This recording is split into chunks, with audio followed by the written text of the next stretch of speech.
Παντού να σκορπίζεις, τους νιώθεις το φως και όλοι να λένε ένα σοφός.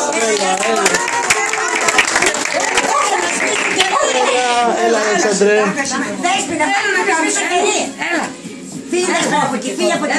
Κάνε φου το κεράκι. Όχι έτσι, βάλτε τον εκατής όρθιο εκεί που είναι η Δέσποινα.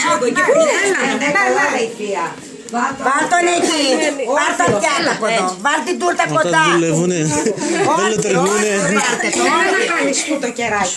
Έλα μαράκι, μέλα, Αλέξανδρε. Δεν καταλαβαίνει ακόμα, είναι μόνο. Βάλτε τον εκεί, για φωτογραφία. Έλα, Αλέξανδρε.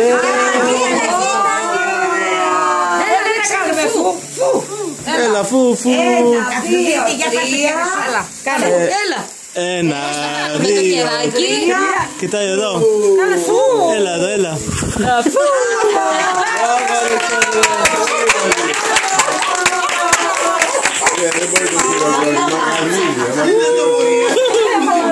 Τα έχει χάσει.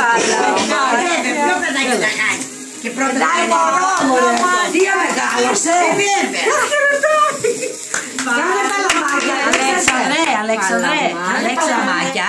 Αλέξανδρε. Έλα, κάνει παλαμάκια. Έλα, Αλέξανδρε. Μπράβο. Μα τόσα άτομα μου πάρω του ήθελα αυτό το παιδί.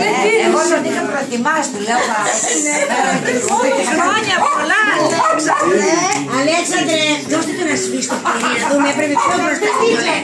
να το σβήσει. Δεν ξέρω να το σβήσει. Πώς θα το σβήσει. Αλέξανδρε, έλα τα σου. Έλα, φέρτο, Άντα μου, φέρτο. Εδώ βάτω, εδώ βάτω κοντά στην τούρτα. Σιγά, κάνε φου. Όχι, Κοίτα πως κάνω εγώ, κοίτα με. Κάνε φου παιδί μου. Κάνεις και εσύ.